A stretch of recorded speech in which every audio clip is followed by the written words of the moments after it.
This is the fit. Respetadong botante. Thank you so much to Ate AJ for my camera. Ba't sa paa nilagay? Uy, labi! Tatlong oras na kami. Grabe talaga si Pastillas, girl. Ginagawa niya to para sa bayan. Ay, parang dami sa akin. Kasama ako sa graduation sa June 11. Ito yung fit natin ngayon. Hello everyone, so it's May 12.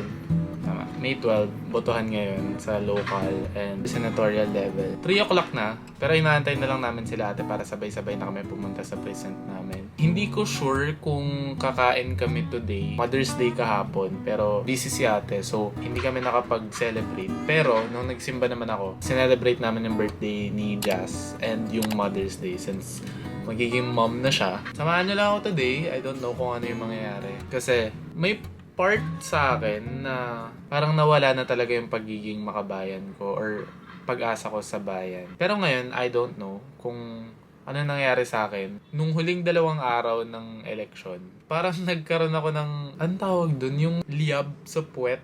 Yung basta gumanon sa akin na gawin mo siya. Hindi man para sa'yo, pero para sa mga taong gusto mo ipaglaban. Or alam mo yun, kasi since magtatrabaho na rin ako soon, na-realize ko na sobrang daming parang flaw sa labor code or sa employment dito sa Pilipinas. Since ako na mismo yung makakaranas niya first hand, feel ko isa rin yun sa mga reason kung bakit talagang na-push ako na mag-speak up. Iba talaga yung nagawa sa akin nung campaign video ni Trillanes. Hopefully manalo siya. Pero kung hindi man, wala, tatanggapin na lang natin. Yeah, baltaan ko kayo mamaya. Magayon ba ako? Bye! Huwag niyo pansinin yung kalat sa background, but this is the fit. Very respetadong botante. Sobrang bagsak naman ng hair ko today. Kakapindot ko lang pala. Thank you so much to Ate AJ for my camera because I am so generous as a main character. Awa ko sa'yo eh. Grabe. Ano pa masasabi niyo ngayong eleksyon na? Okay lang naman. Bunso natin yan. Yung pailalim, yung ayun dito, yung parang ano. Ano ba? Kaya nga ganun. Wala kang hindi ako point. Mas mura to. Oo. Alam mo ba, pinili ko yung 450. Pagpindot pa lang kung ano yung makikita niyong clip. Hindi parang okay na yung yung mukha mo. Hindi pa. Sinabihan niyo. Wala ka ba tissue? Wala ka tissue. Ano? Hindi ka ganun lang. Ganun lang ah. Yung papel na lang sa bottom. Sila yun. Na parang natural. Kaya sa'yo. Wait to me. Ba't sa paa nilagay? Gaga! Hindi correct sir na yan. Hailey? Ayaw nga. Maluluto na nga yung ano ko eh. Maluluto na yung foundation. Ay, ang friend. Hindi Uy, lapit. So, magtatatlong oras na kami. Grabe talaga si Pastillas, girl. Ang humble niya talaga. Tatanggalin ko muna yung crystal. Dapat nagbe-bracelet lang yan sa bahay nila, pero ginagawa niya to para sa bayan. Ako lang. Ay, naangas talaga. Gawin mo yung may mahina lang tong Jisoo life ko. Tapos sisigaw ka. So, kakatapos na namin bumoto. Ay, parang ang dami na sa akin. Yan yung Kadiri yung sa'yo. I did one thing right. Hala. Ten, ten, ten. Yan. Ten, ten, ten, ten, ten. Parang normal lang yung dumi. Hello. Ikaw na. Agad mo. Ito parang nasa Baguio. Ay, star-studded pala to. Yes, galing sa inyo. So ito na yung aftercare mode. After voting care. Ay, diba? Intelligent Wala ba auto. yung picture? Cellphone na lang. Nagre-record? Ano ba naman to?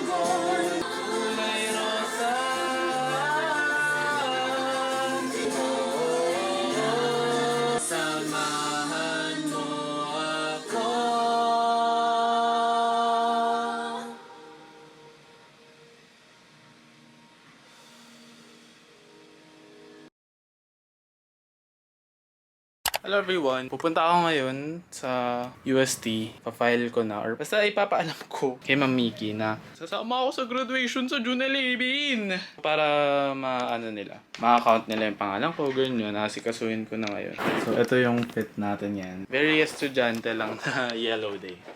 Gulo ng kwarto. Huwag nyo naman yan. So yan, bye!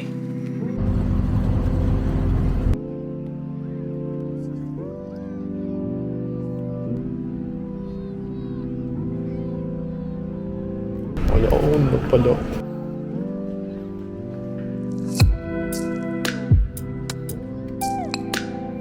Ayun na LRT.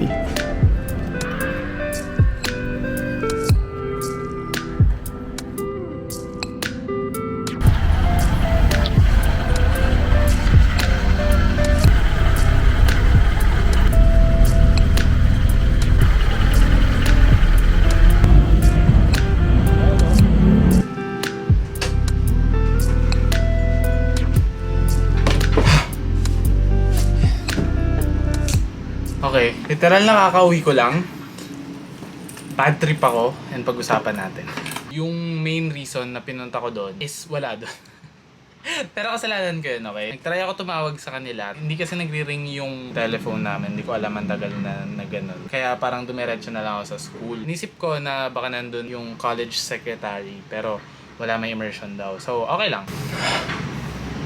Sabi ni ma'am na nandun, i-email ko na lang daw. Sumasagot naman si Ma'am Mickey. So, okay, in-email ko na habang nandun ako nag-aantay. May part sa akin na feel ko, alam ni Lord na wala si Ma'am Mickey doon. Pero sinet na tong araw na to para lumabas ako. Kahit na medyo nasasayangan ako sa araw and sa oras, ang dami kong na-realize. Sige, magpapalit muna ako kasi ayoko ma-associate yung UST sa kung anumang mga sentiments ko. Sabihin ko na lang siya chronologically. Umuulan na. Nakas ng ulan, buti hindi ako nabutan. Nagsimula siya nung sumakay ako ng jeep. Hapon ako pumupunta ng school kapag may mga ganitong lalakarin na papers. Kasi una, hindi ako nagigising ng umaga. Dalawa, talagang ang init, no? Yung driver, naawa ako sa kanya as in. Kasi nung mga nasa part na nasa Manila na kami, nagpapaypay siya, sobrang init, sobrang babaw lang. Pero feel ko kasi, nagigrieve pa rin ako sa mga nangyari nung nakaraan sa pagkatalo ni Trillanes. Kaya parang emotional pa rin ako sa mga ganitong bagay. Muntik na ako maging emotional doon kasi habang nagpapahipay siya. Alam mo, hindi ko to pinagmamalaki or what, pero tinapatan ko siya nung gujudok ko. Tapos may part sa akin na gusto ko na lang ibigay sa kanya yun or gusto ko siyang bilhan ng tubig. Nakakaano siya ng puso. Basta ang lungkot. Parang makikita mo talaga yung unequal opportunity na sila, mga jeepney drivers, sila talaga yung isa sa pinaka nahihirapan sa kalagayan ng bansa natin kasi una, syempre nasa labas sila sa initan tapos ang baba ng kinikita lang naman nila, diba? Tapos hindi naman natin masisi sila kung bakit ganun pa rin yung mga dinadrive nila na vehicle kahit nakakasira siya sa environment kasi hindi naman nila afford bumili ng bago. Wala talaga silang opportunity na mag-grow as much as we do. Kaya parang proud ako na pinoto ko si Chuper ng bayan, Senator Modi ba yun? Kasi kapag may klase ako sa UST, talagang danas ko yung init. Basta habang tinapat ko yun sa kanya, ni-insist niya pa na wag na, sa'yo na lang yan yung electric fan. Pero kasi pababa na rin naman ako nun, so talagang nilabas ko na sa kanya.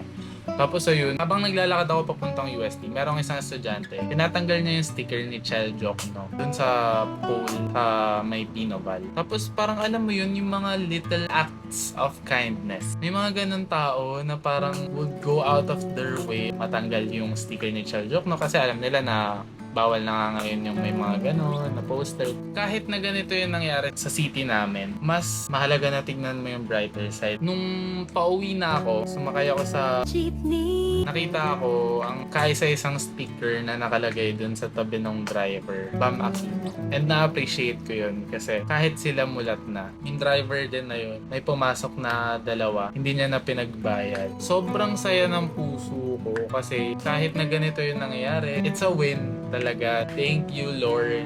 Kasi nagkakaroon na rin ako ulit ng pag-asa. Ang laki na ng progress. Hopefully, no, next elections. And yeah, mamamatay na tong camera ko. Nag-iinit na. Yun yung problema nito. Nag-iinit ulo ko. So, bye.